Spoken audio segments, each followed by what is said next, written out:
اللہ ہم سب کی بخشش فرمائے، آپ سب کو سلامت رکھے۔ یہ شعر میری موجودگی میں پڑھا گیا تھا کہ رب تعالی نے یہ فرمایا کہ بھئی میرا جواب تو تو ہے، تیرا جواب نہیں۔ یہ سنا تھا آپ لوگوں نے کلام؟ پہلی بات یہ ہے کہ رب نے فرمایا تو رب تعالیٰ فرمائے گا تو یا وحی جلی میں ہوگا یا وحی خفی میں ہوگا۔ عام لوگوں کو تو اللہ کلام قرآن پاک میں ما کان لبشر ان یکلمہ اللہ، عام بشر سے تو اللہ کلام فرماتے نہیں، نہ عام بشر اللہ سے کلام فرما سکتا۔ ٹھیک ہے جی، تو اب محبوب کے ذریعے اگر وحی جلی آئی ہے محبوب علیہ السلام پر ذریعہ جبریل، تو پھر الحم سے لے کر بناس تک ہمیں قرآن پاک میں کوئی آیت ایسی سامنے آنی چاہیے جس میں اللہ پاک نے فرمایا ہو کہ میرا جواب تو میرا محبوب ہے پر میرے محبوب کا جواب کوئی نہیں ہے۔ یہ بات ہے کہیں پورے قرآن میں؟ آپ افاضل العلماء نے کہیں پڑھی ہے قرآن پاک؟ پھر وحی خفی محبوب علیہ السلام کے ذریعے ہم تک پہنچتی ہے، حدیث قدسی کے ذریعے یا محبوب علیہ السلام کے فرمان کے ذریعے۔ تو کس حدیث پاک کا یہ مضمون ہے کہ محبوب نے فرمایا ہو کہ اللہ تعالیٰ فرماتا ہے کہ میرا جواب تو میرے مصطفیٰ علیہ السلام ہے لیکن میرے محبوب کا جواب کوئی نہیں ہے، جواب نہیں ہے۔ جب ہم کہتے ہیں نا بھی میرا جواب یہ ہے یا فلاں کا جواب یہ، ہم اردو میں سرائکی پنجابی اپنے علاقوں کی زبان میں جواب کس معنی میں استعمال کرتے ہیں؟ یہ لفظ کہتے ہیں یہ ہمارے آگے استاد صاحب یہ علم صرف کے امام ہیں، اگر ان کا جواب ہے کوئی دنیا میں تو لے کر آؤ۔ مطلب ہوتا ہے ان کا ہم پلہ اور ان کے برابر کوئی چوٹ کا ہے تو لے کر آؤ۔ تو اللہ یہ پہلے تو اللہ نے یہ بات فرمائی نہیں، ہاں اللہ تو اس کے برعکس فرماتا ہے کہ لم یکن لہ کفوا احد، ہرگز کوئی ایک بھی اللہ کا کفو نہیں ہے، کیونکہ ما سوی اللہ خلق، اللہ کریم کی ذات و صفات کے علاوہ سب کوئی مخلوق ہے۔ ہم محبوب علیہ السلام کو بھی خالق نہیں مانتے، اللہ کی مخلوق مانتے۔ کسی ایک معاملے میں بھی ہم محبوب علیہ السلام کو اللہ کے برابر نہیں مانتے ہیں۔ اللہ الصمد، اللہ بے نیاز ہے، ہمارے محبوب بھی اللہ کی بارگاہ کے محتاج ہیں، محبوب کے بھی جتنے مقامات ہیں وہ سب اللہ پاک نے عطا فرمائے ہیں۔ تو لم یکن لہ کفوا احد، لم یکن یہ فعل ناقص سے متضمن بمعنی نفی ہے، لم آیا کھڑا ہے جازمہ، تو اسم اور فعل جملہ اسمیہ پر فعل ناقص آتا ہے نا، کانا زید قائما، اسم اس کا مرفوع ہوتا ہے، خبر منصوب۔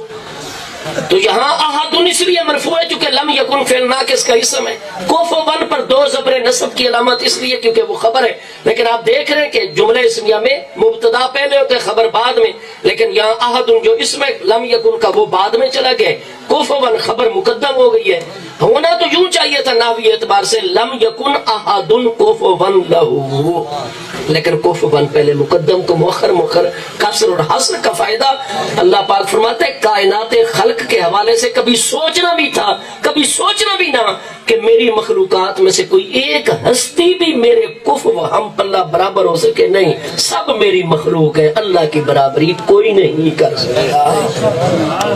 تو یہاں اللہ کا جواب یہ جی اللہ کے ہم پلہ ہیں اور اللہ کی چوٹ ہے، یہ غالیوں کے عقیدے ہیں۔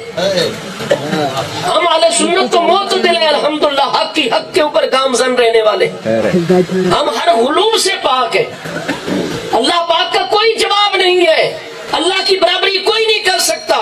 لم یکن لہ کفوا احد، آپ صریح قرآن کے خلاف جا رہے ہیں، ہاں جی، تو ہمارا یہ ہرگز عقیدہ نہیں۔ یہ جس شاعر نے لکھا وہ قیامت کے دن بھی جواب دے، اگر یہاں امت مسلمہ کو بھی جواب دے، اللہ اس کے محبوب کو بھی جواب دے۔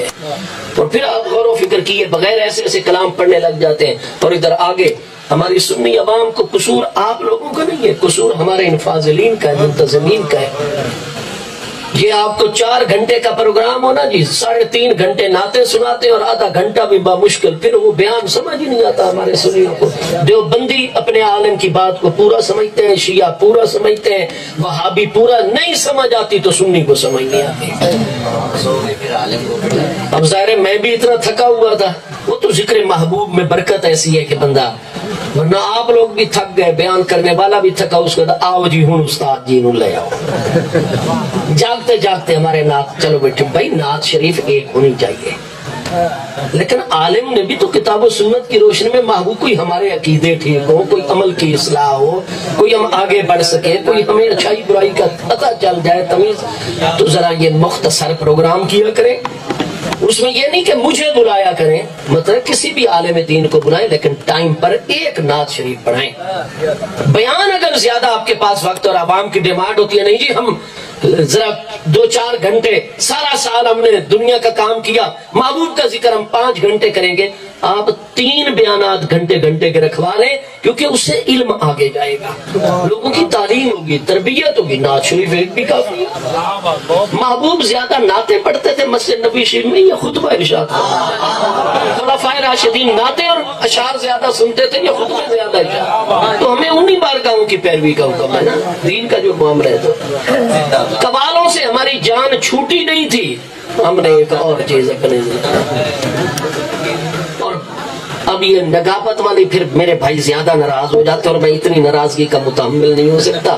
بھائی گزارے یہ کہ وہ بالکل غلط عقیدے کے بالکل غلط کہہ رہے تھے کہ میرا جواب تو ہے، تیرا جواب نہیں۔ تو محبوب علیہ السلام کو اللہ کے مقابلے میں کھڑا کر دیا، اور اللہ کا تو جواب ہے پر محبوب کے برابر کوئی نہیں۔